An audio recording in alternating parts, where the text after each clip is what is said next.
Hello guys, Zul'jin here. Welcome to another episode of Minecraft Indoors.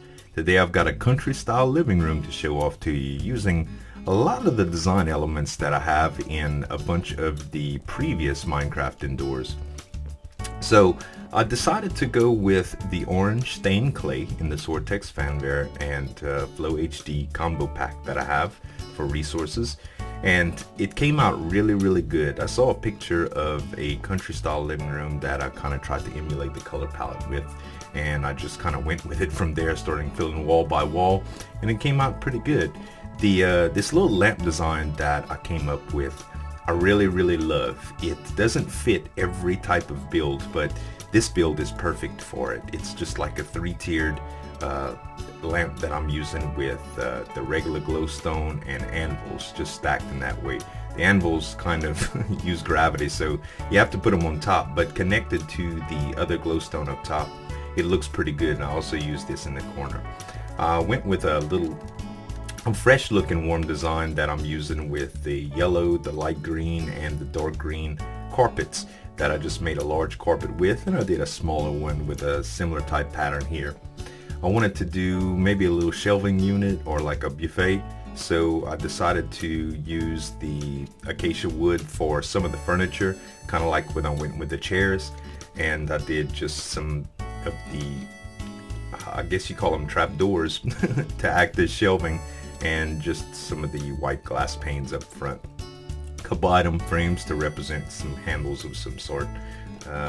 Also did these little window features, some outside ferns with the white trim I did with the clay, and then some iron bars behind it, and a few things of podzol. You can't really see the podzol, but it gives a good little design with the ferns and stuff. I think it's good. In the back you'll see that gazebo that I had built on time lapse a while back. These are just some little benches, like some seating benches. The trees, I was hard pressed to kind of pull off plants, and I didn't know if I wanted to go with the trapdoor design because I've already used the trapdoor quite a bit. So I just mixed it up from corner to corner. This side I didn't use any trapdoors, and that side I did. But this is a little corner tree. Relatively simple design, but I think it's neat for this type of build. Right over here, the furniture set that I did, I decided to use birch for the end tables and the coffee table, and I went with the acacia wood for the seating area. And these designs for chairs are pretty good when you have a real open layout like this. You just put the two chairs facing each other, and the two chairs, and I mean the two stairs facing each other, and the two stairs just pointed the other direction, and it makes this little cup effect. You take a couple half slabs, put them on top, and voila, you got some really decent armchairs to accompany the couch.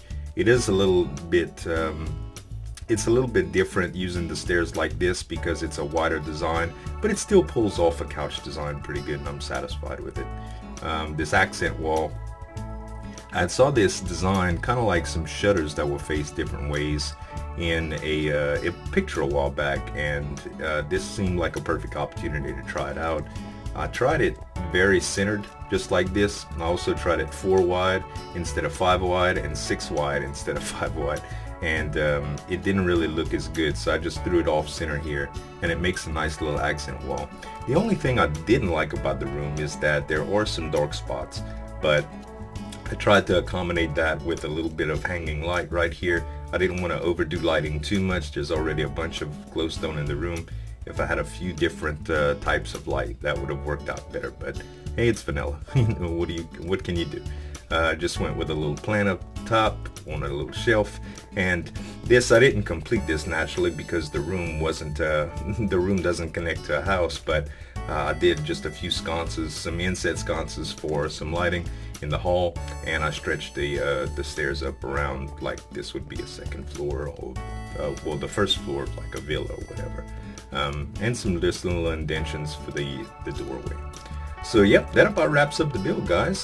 This was supposed to emulate like a sliding glass door or a bay window, which is pretty cool. I tried some different designs at the bottom and at the top with some different framework, but it seemed to work better when I stretched the glass all the way down. So hope you guys enjoyed the little build, guys, and next time we come back I'll show you something different, new and exciting. Thank y'all so much for watching. As always, this is Zul'jin signing off. Have a good one.